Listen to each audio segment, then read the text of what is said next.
All right, guys. So I'm here with Miss Desiree Blas. Is that how you say it? Blas? Bloss, Blas? like Okay, blossom. guys.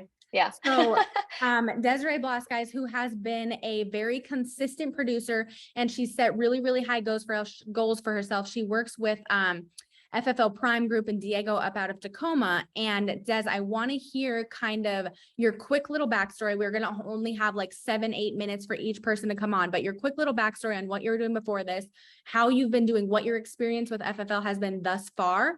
And then we're going to go into the stuff about the lock-in. Sure. Yeah. So I thought I wanted to get into nursing. Then I found real estate, and I'm still a licensed real estate broker in Washington, and I still do real estate deals. So I started off doing FFL part-time and then more full-time real estate. And now I'm transitioning to doing FFL full-time, but I still do real estate at the same time too. But yeah. Got it. So Des, you went from sales to sales, which obviously, you know, kind of how that works. What was the draw to come into life insurance as opposed to real estate? Yeah. So real estate, you really need it. Like most real estate brokers don't make a first sale in their first year.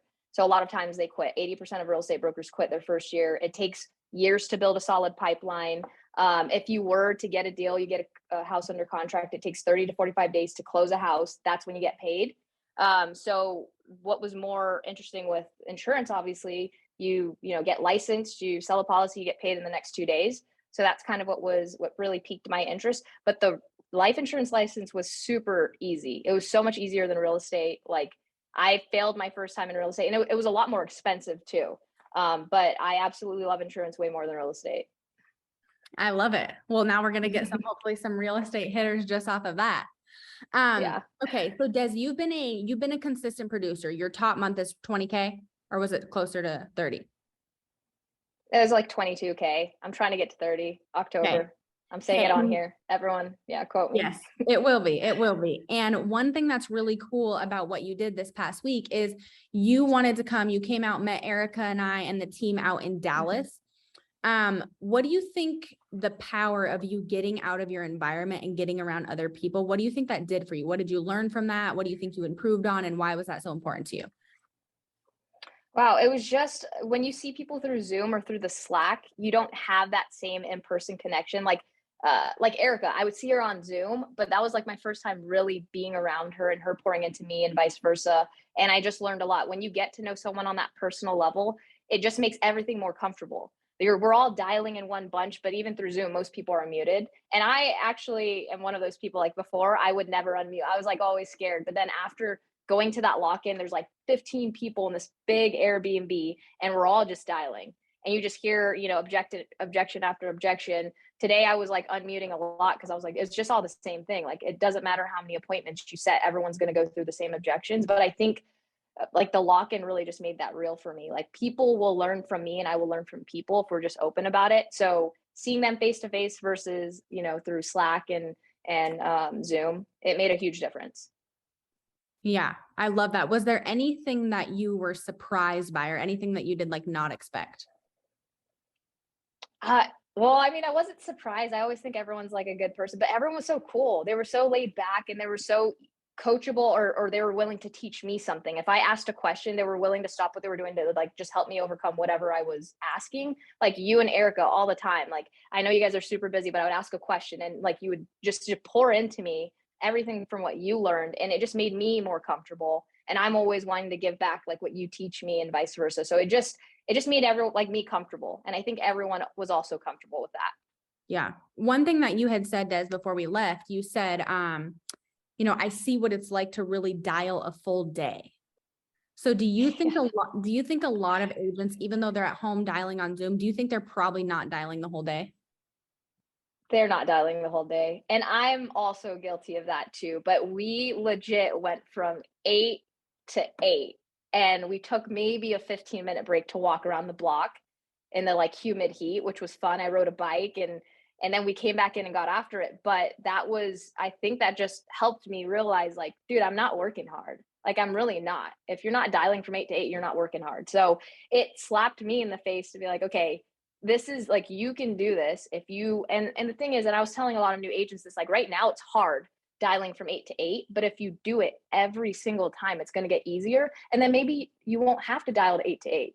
But it's just like if you're consistent with each dial day and you're going hard, the next week's going to get easier. And then you're going to book those appointments faster and faster. And so that's something that I struggled with too, is just the consistent momentum. Cause like I said, I was doing this part-time. So if I missed a dial day, it's like the next dial day, it took me harder to remember my objections. So dialing from 8 to 8 was a massive, it was, like I said, a slap in the face. I was like, okay, we have to do this. Yeah.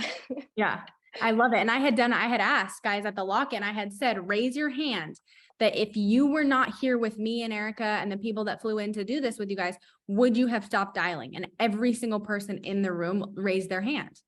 And what I was trying to get at, Des, is like, I love that you guys respect that so much about like everyone else's time. And I do that too. Like I just told you guys on the call, like if I'm dialing at home by myself, like I'll be reading like the back of this sugar-free Red Bull can for like 2 hours if I can get out of dialing. Like I'll be like, this is so interesting, when it's like, it's not. So I'll find anything I can. And I think one of the things that we realize is like, you have to respect your time as much as you respect someone else's, right? Like a lot of people were like, oh, Marissa's here. Like I gotta be on. But it's like, no, you should be on for you every day, right? Like you should be wanting to book 15 appointments and dial 8 to 8 for you every day, not just because I'm here. I mean, I love you guys, but at the end of the day, like it doesn't affect me if you do it or don't. So I think that was huge. Des, real quick before we get the next person on, and thank you so much for pouring into us. What do you think it would be beneficial for every person to get in person at some point instead of staying on Zoom?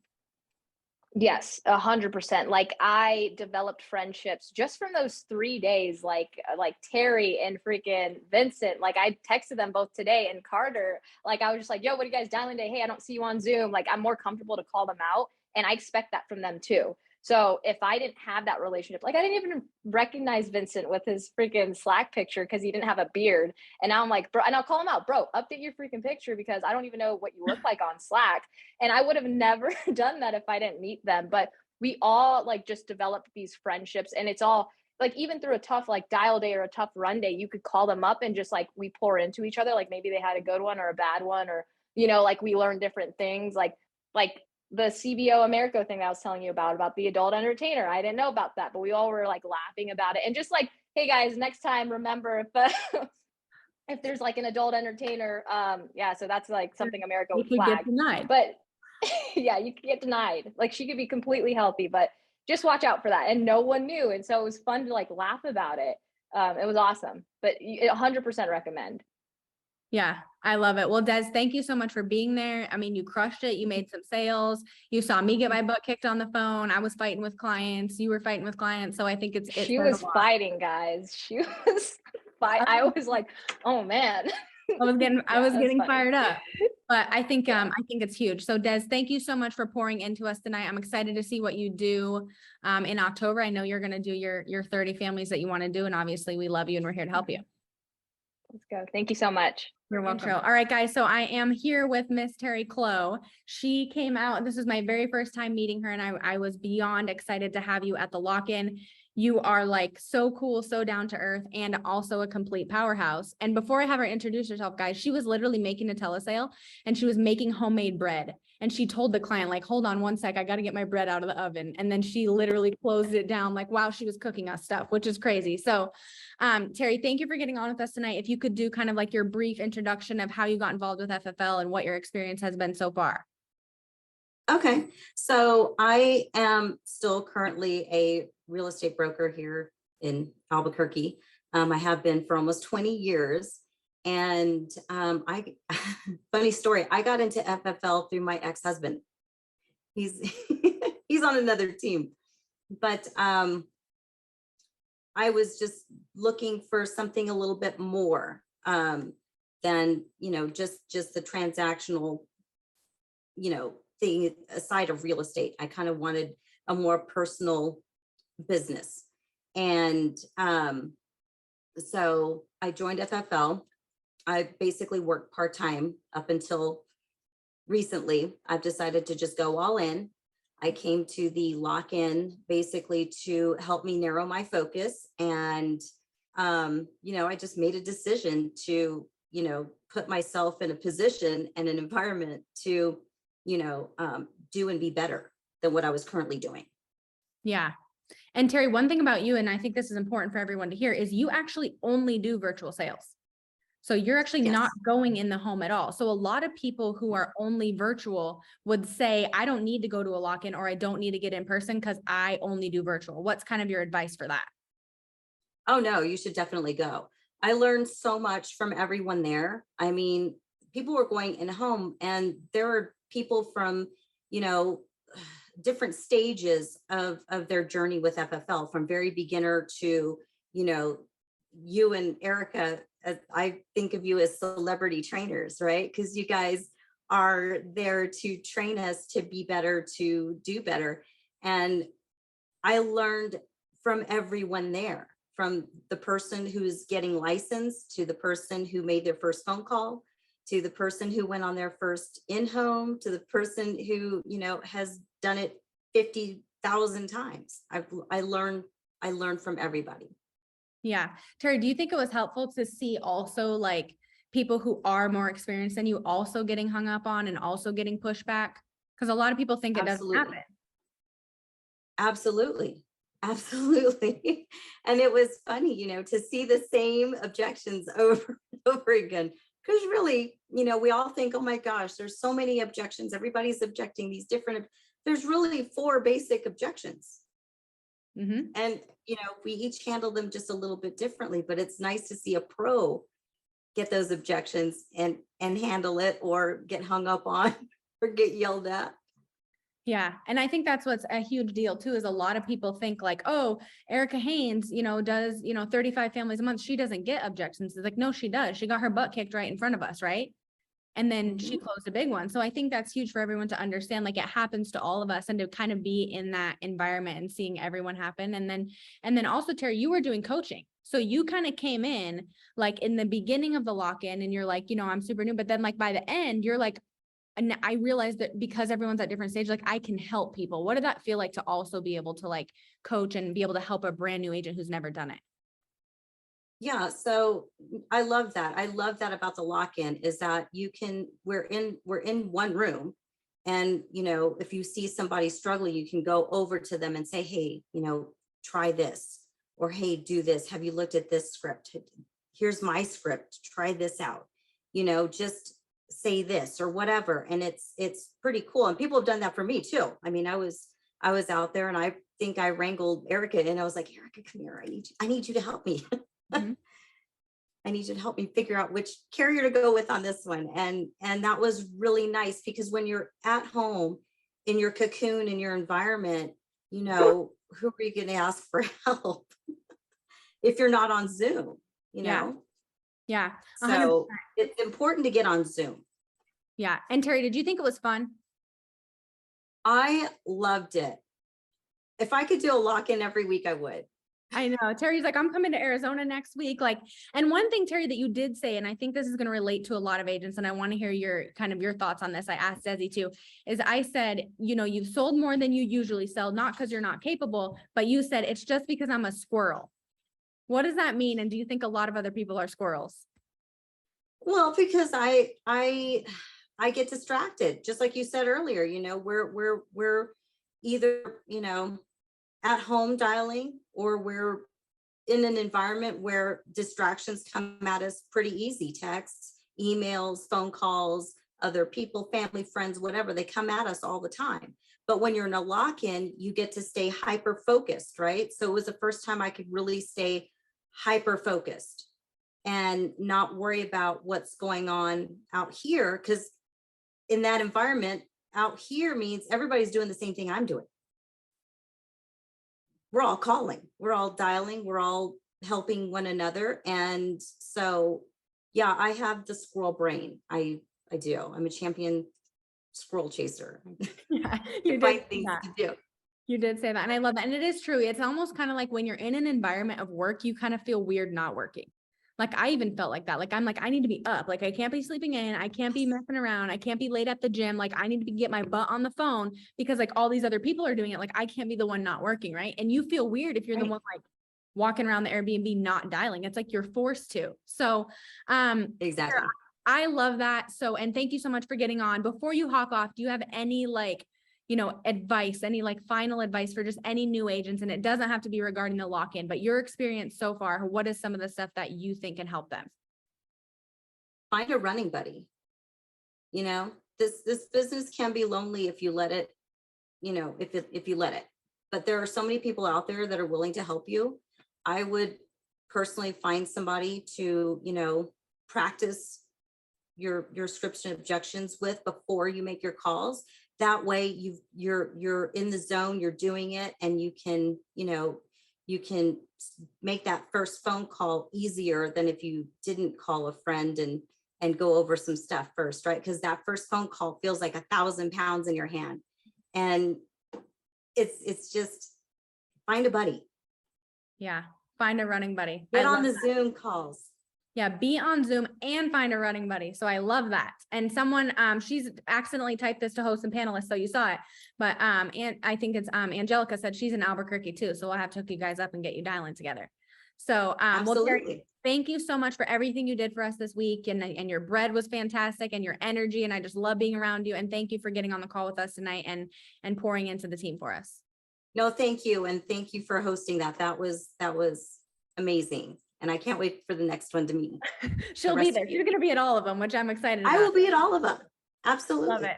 All right, Terrie. Well, thank you so much. All right, guys, next up, we are going to, hold on, let me change this.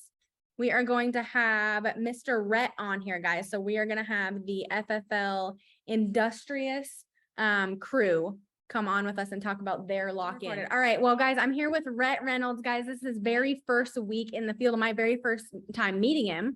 So Rhet, I'm super excited to have you on. Kristen Perry is like your diehard biggest fan, and she's like, this is my dude. He's crushing it. Have him on the call. So I'm super excited for what you're going to bring to the table. I know you just started. So can you give kind of like your backstory and just your experience, thus far with FFL? Okay, yeah. So one day, well, I'm still working full time. I work for a company called Hibbett Sports. We're a shoe store. We sell like athletic clothing, Jordan, stuff like that. I was on TikTok one day at work, and I saw somebody's TikTok that is with FFL right now. So I had got signed up on their team, and like 2 days later on Instagram, I was on Instagram just scrolling through, and CP, she popped up on my timeline, and I just loved her energy. She was a dog. So I DM'd her and was like, look, I just signed up, but I started with somebody else. Is there any way you could get me to flip over to you? And she did. And ever since then, her, Toby, everybody on the team, they just been great, bringing me in with open arms, making sure that I have everything I need, and that's pushing me to be great. That's awesome. I love it. And your first week, you did what, 3 policies? Yes. That's huge. Have you been paid for them yet? I just got paid today from American Amicable, and then Americo's coming tomorrow. Was that kind of crazy to be able to talk to a client for 45 minutes and then have that? Yeah, it's definitely different. Yeah. So Rhet, did you go to Florida to the lock-in, or did you do it virtually? I went. You went. Okay. So what was that like being in person with everybody?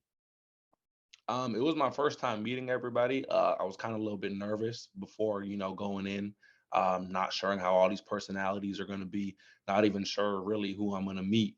But from the moment I walked into the door, everybody was just great people, great atmosphere. Everybody just wanted to help. And it's definitely something I want to keep doing. Any lock-in around me, like within really on this East Coast, I'll hit if I have the chance and opportunity to, because it was just great to be around new people and people that's been doing it for a long time, to get both perspectives, and get both sides and to get help from both sides of the aisle. Yeah. Were you uncomfortable having it be like your first dial day in a big group of people at all? At first I actually started off dialing Dutch in the office with me and CP. And then like she went off to lunch, and I went out and dialed with Julian and Cody, 2 great guys that are part of the team. And they actually helped me through a couple of my first objections, and there's a couple of basic scripts they like to use, and apps that they use to call people and things, just to make the day easier for me. Yeah. Do you think you would have had a harder time doing that if you were at home by yourself just for like uncomfortability purposes? No question. Definitely. Yeah. Definitely. I think the first person I talked to, he actually cussed me out. Cause like I guess a lot of people been calling him. So Yeah. like as soon as I finished my first sentence, he just like ripped me a new one and like just hung up the phone. So yeah, definitely a help being there with other people. Yeah. Cause then they hype you up to get you back on the phone, right? Like everyone's like, just call him back, just call him back.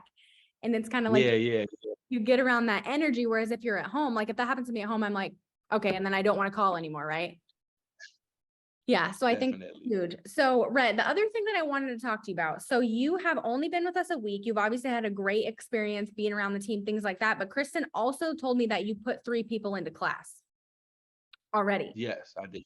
Okay, so a lot of brand new agents, and I made the mistake of this myself, a lot of brand new agents come in and they're like, don't want to tell anybody else about the opportunity. Why are you so forward about like, this is good and I'm going to tell other people about it, even though I'm just learning? Why is that important to you?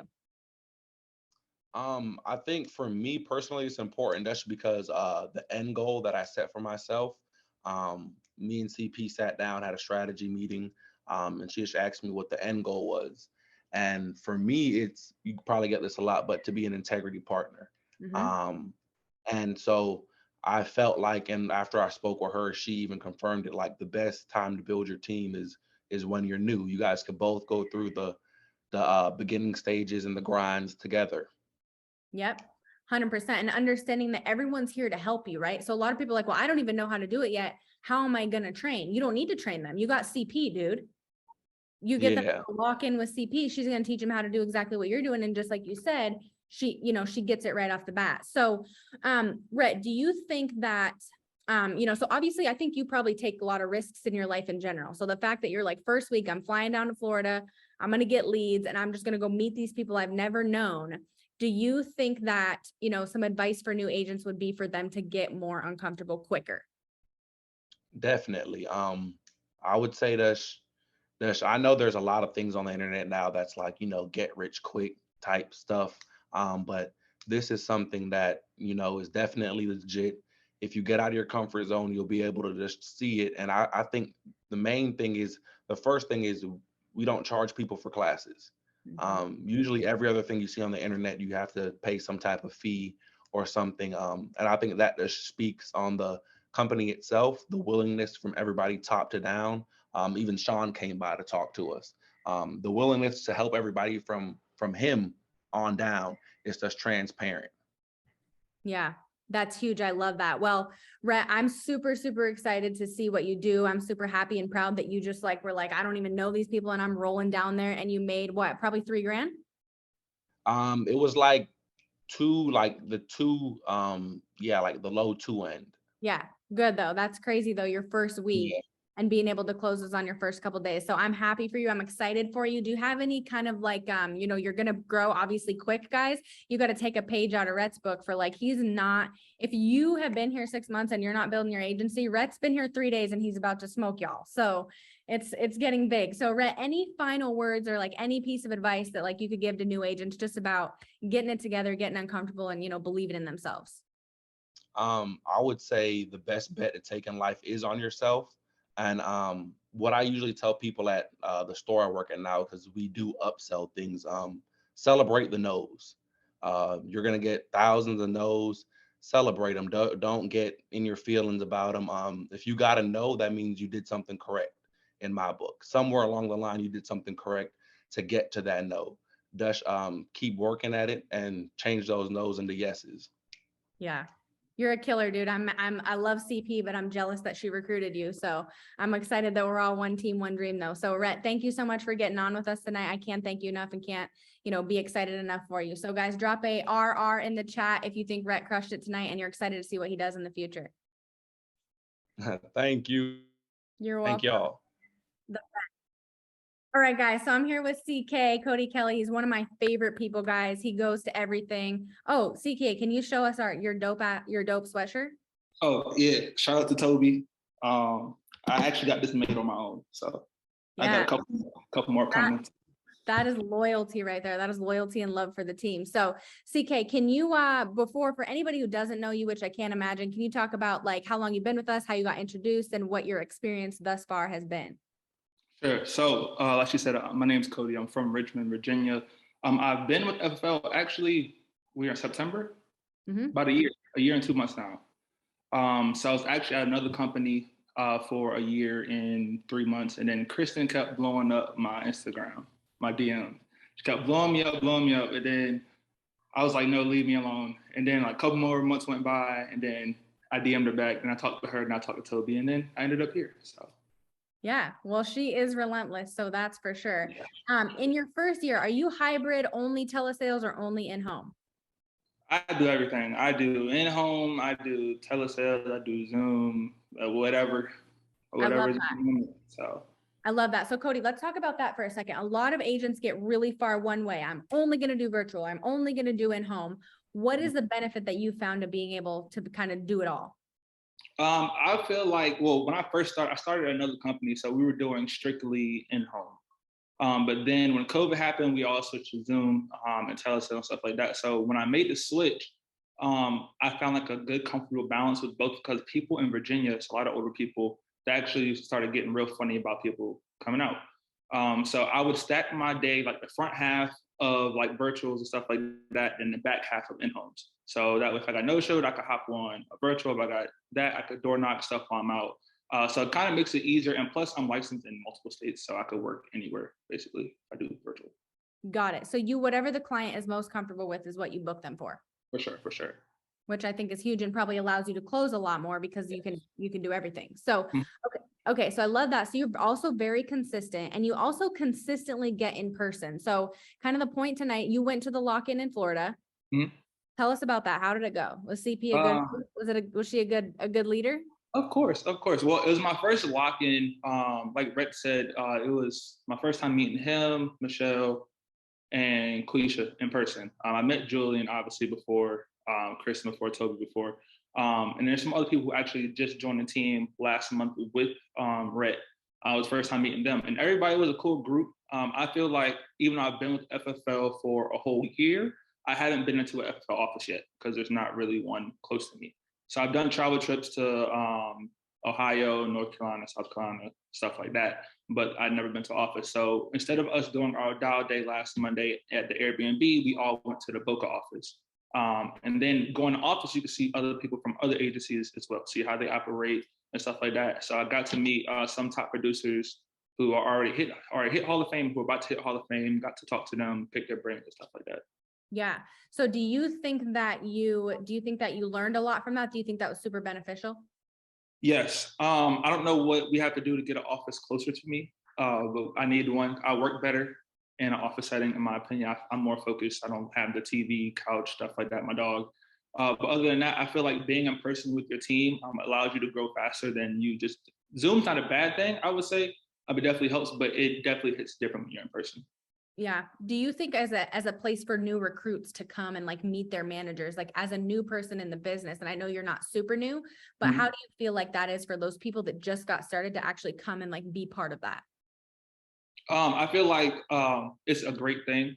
Like Rhet said, he was a little nervous. I feel like it was pressure because people who know what they're doing. It makes you, in my opinion, I feel like it will make the new individual be on the P's and Q's more. Yeah, because me personally, I learn better with hands-on stuff like that. So I'm pretty sure more people learn that way as well. So I feel like that would be more beneficial than over Zoom. Yeah, I love that. So CK, what is your, and I know we've done some stuff like near you, and you always drive. Like when I came to like the Baltimore area, you're always driving. So like, it's very apparent that you love to just get around people that can make you better. What's kind of your like advice for new agents that are like, I'm never going to leave my house. I'm just going to stay on Zoom. Do you think they can truly get as good as they could get if they just went to an event? I feel like you have to get to an event. I'm not saying if you have to make every event, but I feel like you have to get to some type of event, whether it's a lock-in, a sales conference, something that's close to you. Even if it's not close to you, I flew all the way to Fort Lauderdale.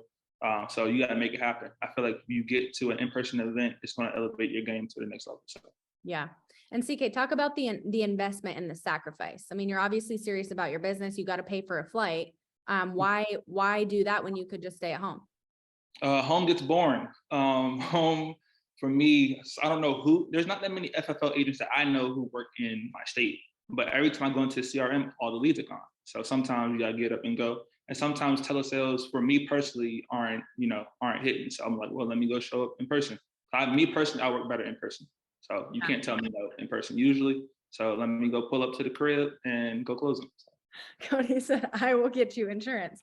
I love Sure. that. And guys, it is an investment, and it's investment in your future as well. Just like you would buy leads, like you would never not buy leads. You would never say, oh, these leads are too expensive. Same thing, getting in person with your team and getting that hands-on coaching and being able to be around the people, the flight, the car, whatever it is, it's an investment that you're going to 10X. Like you're never going to leave an event like that and be like, oh, I can't believe I spent money on that. Like you're going to always leave with value, even if it's not necessarily in the form of sales. So CK, I'm also ending with you for another. You went to convention last year, right? Yes. Okay. So I want you to talk about that event because it's not a lock-in, but it is something that is very, very important. How was convention last year, and how important do you think it is for agents to be there this year?